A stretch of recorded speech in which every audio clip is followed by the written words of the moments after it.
So Ron DeSantis and Greg Abbott, governors of Florida and Texas, have been engaging in a little bit of casual, part-time human trafficking. And so what they've been doing is illegally lying and kidnapping people that are applying into the legal. Now, again, I need you to understand this, right?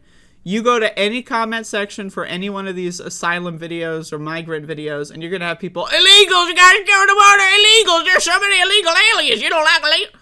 Right, these are legal migrants. I need you to understand that. Legal migrants. They are following the law, right? So anyway, and they're being human trafficked by the governors of these states.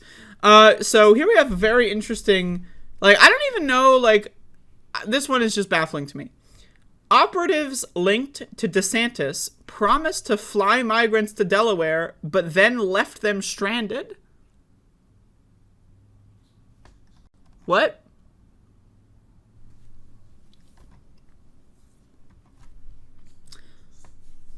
A black luxury SUV with tinted windows pulled into a parking space along the side of a drab two-story La Quinta motel planted on the northwestern edge of 12 lanes of a highway that loop around downtown San Antonio. Thank you for the creative writing, by the way.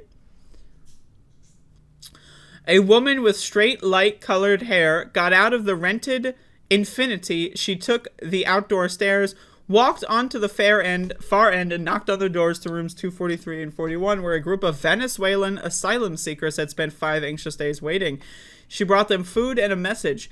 They were being sent to Delaware.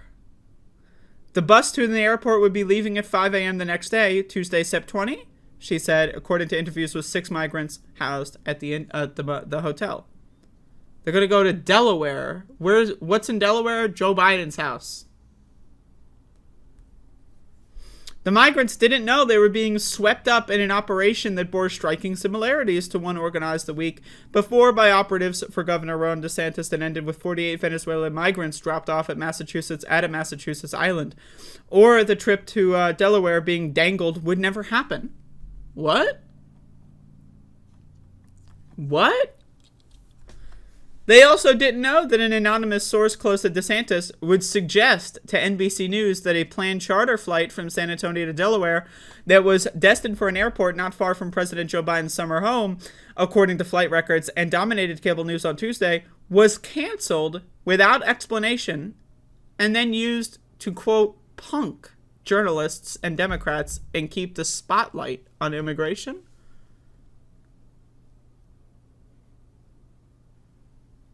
Okay, here's an idea for you. You want to punk the world and the country and say, oh, we were going to do this flight and then we didn't. You know what you should do in that instance? Not have people waiting in a hotel room.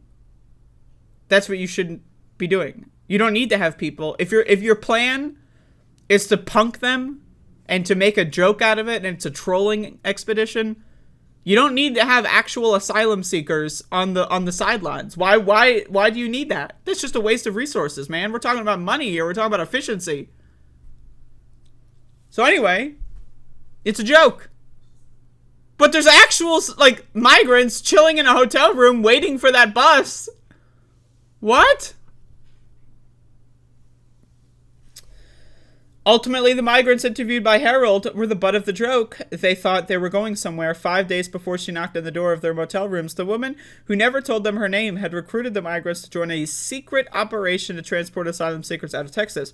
She had approached them outside of San Antonio's Migrant Resource Center and said she worked for an organization that she did not name. She offered clandestine flights to places that she said could not be disclosed until the last minute, but she promised that the destination cities had more resources to help the men who had just crossed the border after a perilous months-long journey through Panamanian jungle up through Central America and eventually across the U.S.-Mexico border to Texas towns struggling to accommodate the thousands of people coming in. Quote, she said there would be work. She said there would be that they would get us there, and then there would be help, said one of the migrants, Pedro Escalona, who had trekked to San Antonio from Venezuela. His asylum hearing was scheduled to take place next month in Washington, D.C., and he was hoping at least to get part of the way there. Mostly, he said, he just wanted to move forward. The flight to Delaware was his best chance. There would be no flight. The migrants were told the next morning it had been canceled. No reason was given. I don't even know what to tell you, man. This is some crazy shit. This is crazy shit. I need you to understand how crazy this is. Escalona and around 20 others were stranded with nothing. The week before, contract... Now again, they just wasted 6 days of their life. They could have spent the last 6 days getting where they needed to go. Someone needs to go to Washington. I don't know. They could find a way to get a bus ticket to Washington. 6 days. That's a lot of time to travel. Instead, they got holed up in a hotel room, wasted their fucking time. Now they got a hearing in a couple days. How the fuck are they going to get there?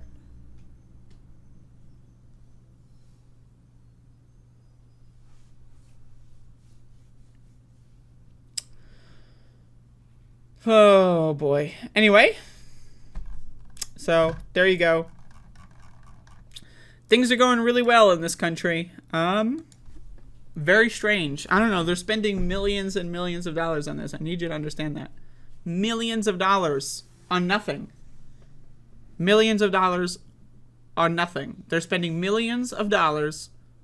What are they spending on? Nothing. They're throwing it away. They could be spending that shit on fixing the potholes, improving our water quality, etc. Instead, they're throwing it into a fucking volcano. What? What? Motherfuckers are crazy.